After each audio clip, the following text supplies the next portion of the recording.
How's it going, everyone? It's Sam. We have some breaking news. We have news from Coinbase and Blackrock, and I don't think BlackRock is happy with just having a Bitcoin fund. I think they have bigger plans for crypto, and I can back that up. We also have news of Coinbase trying to get into the ETF game, it looks like. If you don't mind, hit subscribe, turn on the bell notification underneath the video so you can see future videos like this. We're going to cover a lot, but we're going to try to keep it short here. There's also going to be a link to Margex underneath the video in case you want to start trading cryptocurrency on leverage. I've seen some people talking about how this looks like a reverse head and shoulders. Of course, this shoulder is a little bit lower or higher, depending on if you're looking at it inversely compared to this shoulder, but that's okay as long as we stay above the $60,700 mark. So we might have a pretty big push up here. Of course, there's no way of knowing for sure, but if you do want to start trading cryptocurrency, again, I really like trading when we have these pullbacks and we see a line of support and we're close to it. This is where I like to trade because we know, okay, we should have some support here. We've already seen a 15-20% dip. I like trading in this kind of environment. There's also a link down there to CoinW as well in case you want to start trading there. You can trade spot, or you can also trade. You can trade spot, or you can also trade futures as well. So you can just buy crypto, you can take it off, or you can trade on the platform. They also are allowing you to join a trading group. There's a link to that underneath the video as well. That's completely free. All you have to do is use our link or use my link to sign up for CoinW, and then you can get access to live streams, to coaching, like all kinds of stuff. So we just got news. Coinbase is going to launch a Bitcoin fund according to filings with SEC. Like, this is brand new. I didn't see it anywhere else. This is just coming from Bitcoin Archive, and I was trying to find like a link to it. I've eventually found where it's listed. You can find it on the SEC government website, and you can go through this. There's pretty much nothing that it shows on here. It's just that they filed something that they want a Bitcoin fund.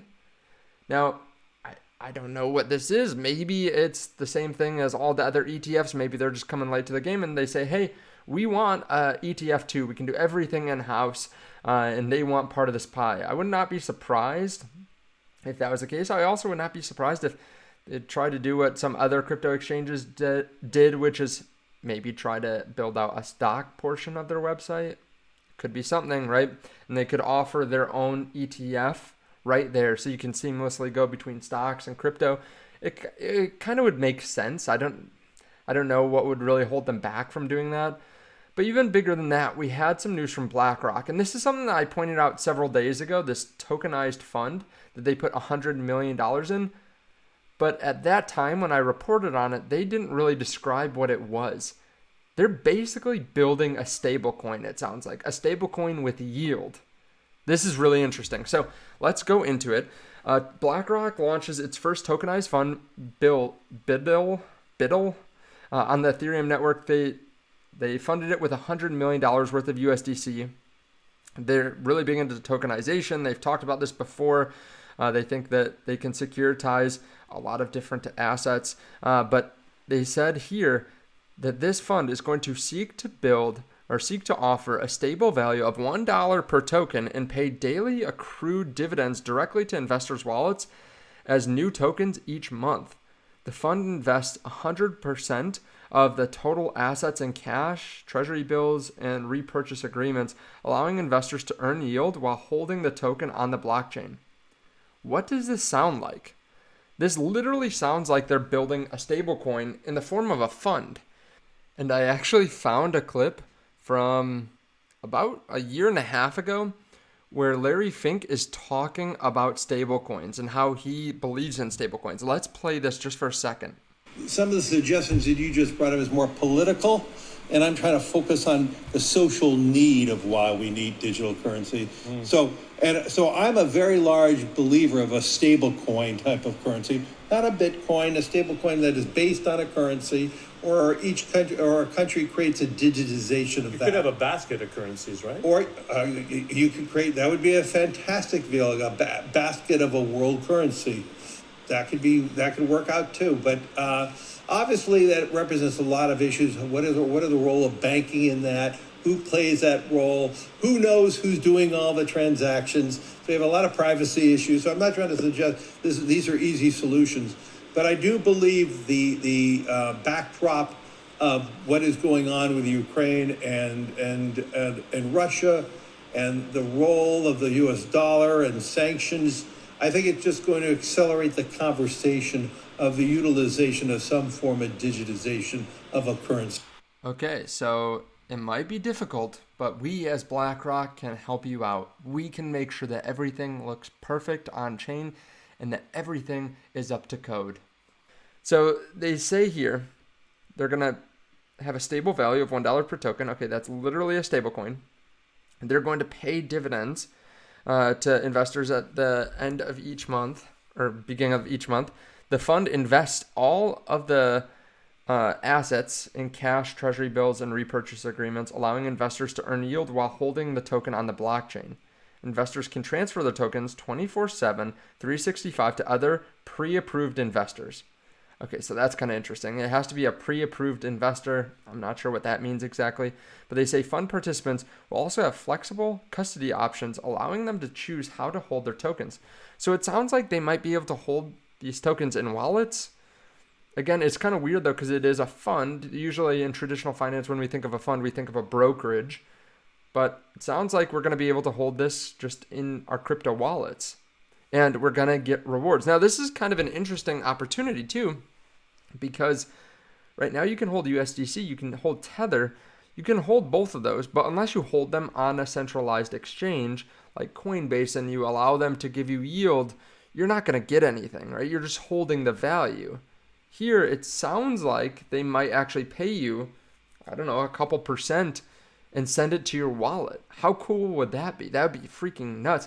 So it sounds like they're essentially making their own stablecoin, and I don't blame them. And I could be wrong on this. I could be wrong on what they're doing, but that's exactly what it sounds like to me. And they're going to use BitGo, Coinbase, Fireblocks, Digital Bank.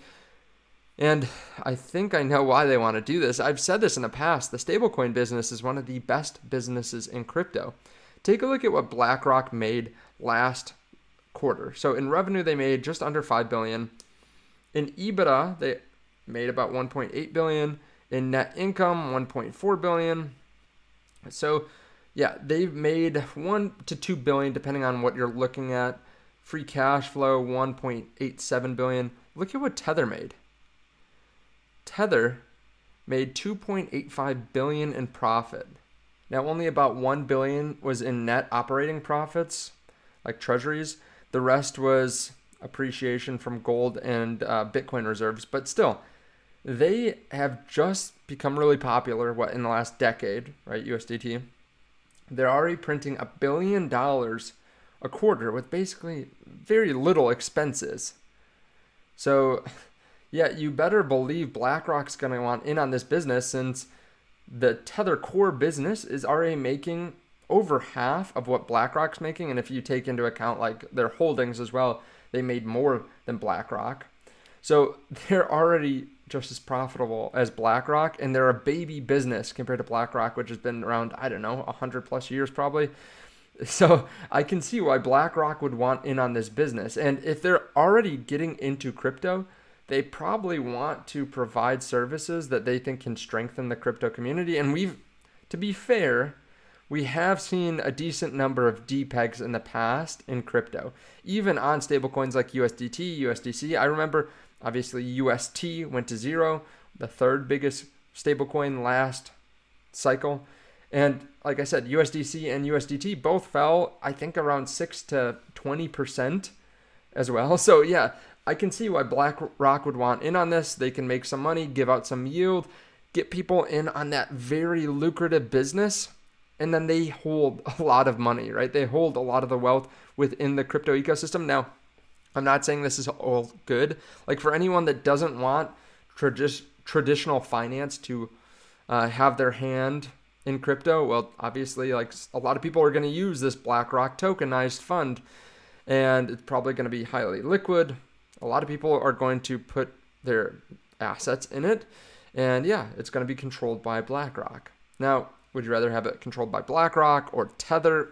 I don't know, right? Of course, it is on the blockchain. It's kind of safe, kind of not safe. There's always a question whether Tether's fully backed. USDC is a little bit more regulated, but that doesn't mean that it still can't be depegged.